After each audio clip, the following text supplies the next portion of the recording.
Je suis Juliette Fatma, je suis horticultrice ici à Mataya. Au début, c'était juste le plaisir pour planter. Et puis après, c'est devenu, comment on appelle, un travail. Parce qu'après, les églises sont venues de n'importe quelle confession pour demander des fleurs, pour orner, pour faire des couronnes. Les gens ont entendu tout ça, et puis ils sont venus me voir. Les cosmétiques après. Quand c'est la saison des fleurs, il n'y a pas de souci.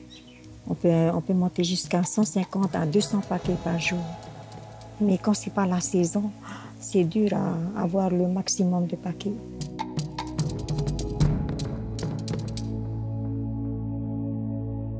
Alors, pour le marcottage, il y a deux manières de marcoter. Soit avec de la boule de coco, bien humide, et bien broyé, quoi. Alors pour marcoter, il faudra retirer l'écorce à peu près 1 cm. On le gratte bien et puis après on entoure de la boule de coco. Ou sinon, tu peux utiliser de la mousse humide qu'on met pareil sur la branche qu'on a dénudée, juste sous le nœud de la branche. Hein. C'est par là que les racines sortent. Tu dois attendre à peu près 1 mois et demi.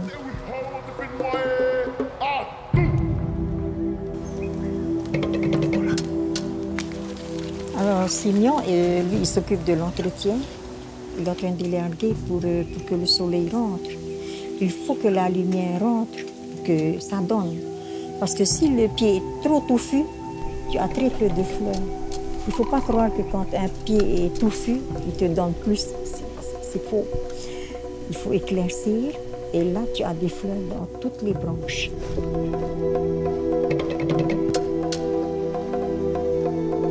Il y a beaucoup qui viennent. Ils viennent demander, mamie, on a besoin un peu de sous, est-ce qu'on peut travailler cette semaine? Oui, il n'y a pas de souci. Alors, ils viennent travailler. On les apprend à cueillir, hein? Soit avec l'angle, soit en pressant comme ça sur le bout de la tiare. Mais il y a d'autres, ils préfèrent tirer, alors tu vois la branche partir. C'est pas bon. J'ai dit, tu casses la branche, tu fais mal à la plante. C'est pas comme ça, il faut travailler hein, avec amour. C'est comme si tu es en train de casser quelque chose, quoi. Il faut apprendre à casser. Alors il y a d'autres qui cueillent. Alors, une fois cueilli, 3-4 pieds après, c'est chaud, fait chaud, on a mal à l'ongle. J'ai dit, écoute un peu, quand tu joues la guitare, là, ça fait pas mal. Hein? Là, tu gagnes ta vie là, avec la fleur. Alors après, ça commence à parler de business après, hein, si ça vaut le coup. J'ai dit, bien sûr, ça vaut le coup. Mettez-vous au tiare. On a besoin. On n'a pas assez. C'est avec cette fleur qu'on accueille ceux qui viennent chez nous. On accueille avec une tiare. C'est le beau geste qu'on montre à la télé. Mais seulement, il faut la cultiver, il faut la planter, il faut la confectionner. Et ça permet de nourrir toute une famille entière.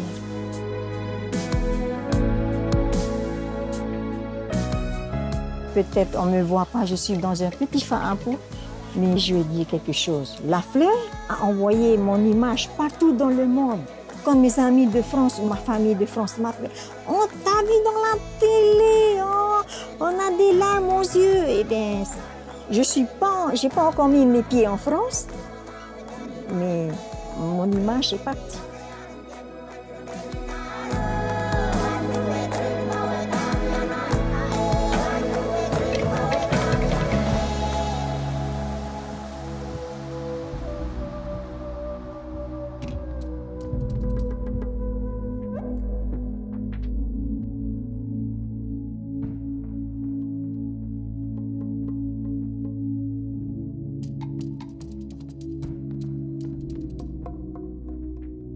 Je suis Hans Rauscher, horticulteur fleuriste. Bon, j'ai commencé assez tôt, j'ai quitté l'école à 16 ans. Maman était déjà du métier et j'ai pris la suite.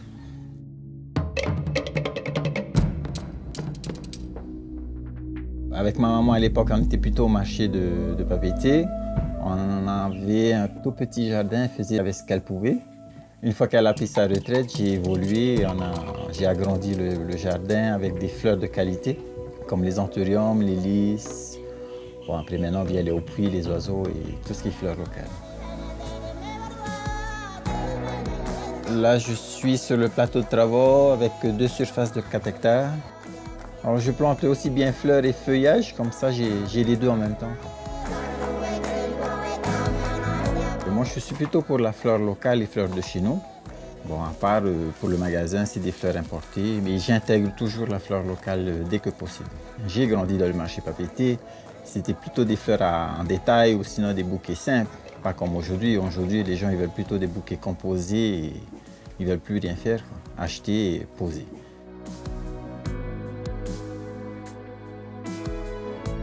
Mon objectif, c'est d'être producteur et revendeur. Comme ça, j'ai la matière première déjà. Les fleurs, j'achète ce que je n'ai pas. Comme les orchidées, des gros anthuriums, je les achète parce que je n'ai pas. Moi, c'est planter les oiseaux. Dès qu'il y a de la place, on peut glisser du yaouti à l'intérieur, je le glisse à l'intérieur. Moi, j'ai choisi la fleur locale parce que j'aime tout ce qui est local, j'aime tout ce qui est aux fruits, oiseaux et tout. Il y a moins de travail, je trouve.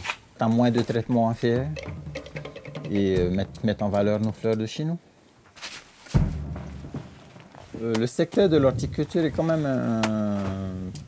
Elle se porte bien, mais sans la jeunesse qui veulent reprendre la relève, on ne pourra pas.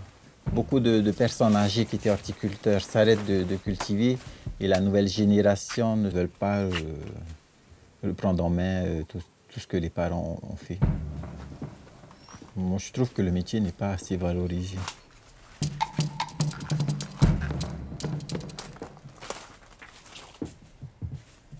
La difficulté d'être horticulteur, c'est le fait d'essayer d'écouler au maximum son produit, qui est quand même pas assez facile. C'est le fait que le client, beaucoup de clients n'aiment pas trop la fleur locale, parce qu'ils disent qu'ils ont des fleurs, ils ont les mêmes fleurs dans le jardin. Moi, je suis plus pour la fleur locale, développer la fleur locale, donner envie aux clients de la fleur locale, composer de sorte que ça leur plaise, même s'ils en ont chez eux dans leur jardin.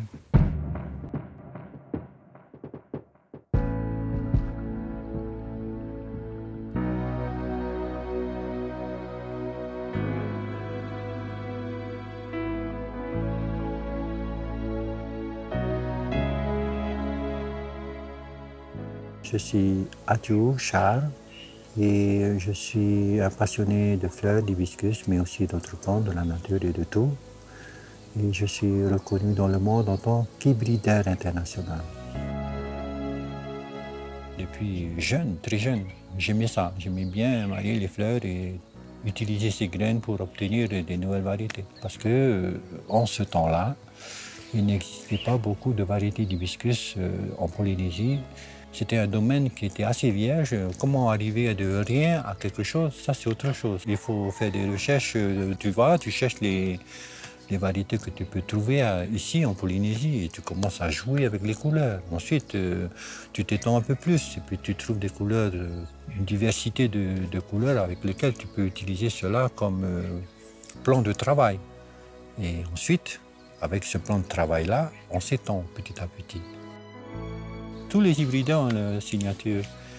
Souvent, mes fleurs sont reconnues par le centre. Ce centre violet, ou ils appellent eux bleu, parce que ce sont des tons de bleu.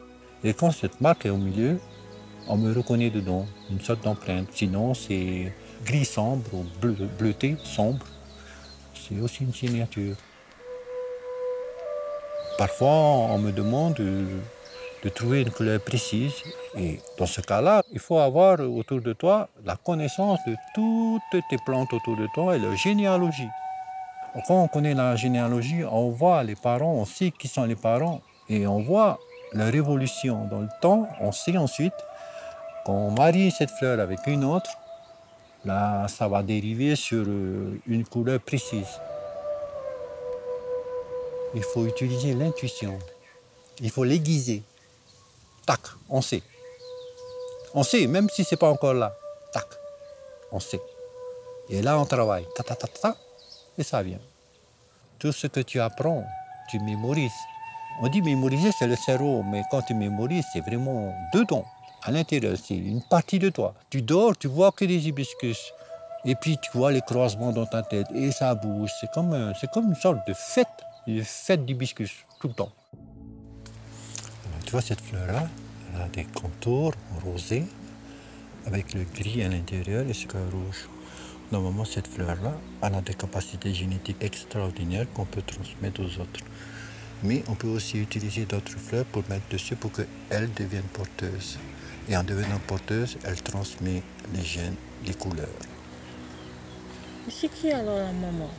La maman, elle se trouve un peu plus loin par là-bas, qu'on va aller voir bientôt. Hein? On se trouve par là-bas. Je vais te montrer. Tu viens? On va le voir. Voilà.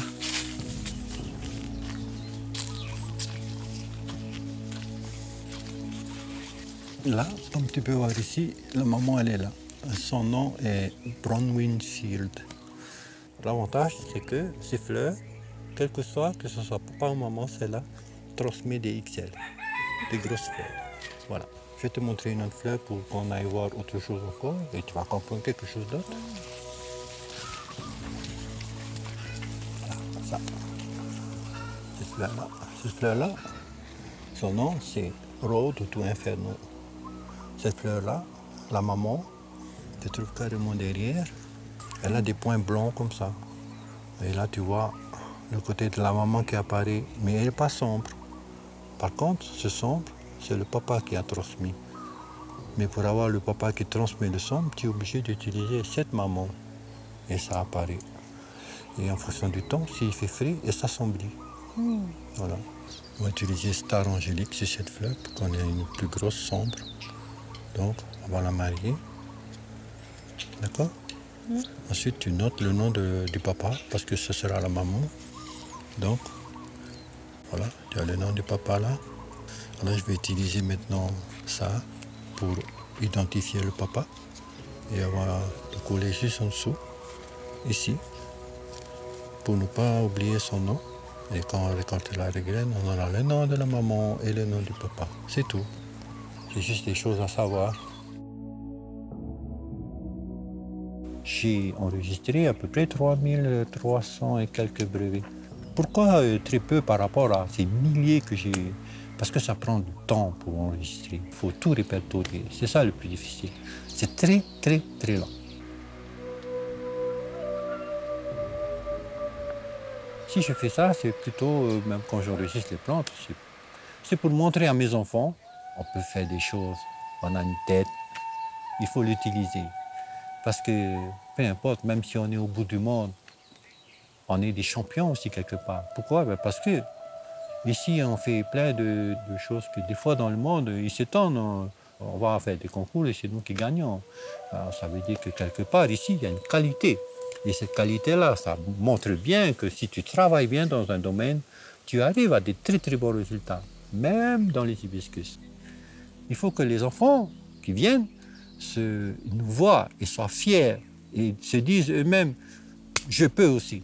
Il n'y a rien d'impossible pour un être humain. On peut, il faut juste le faire.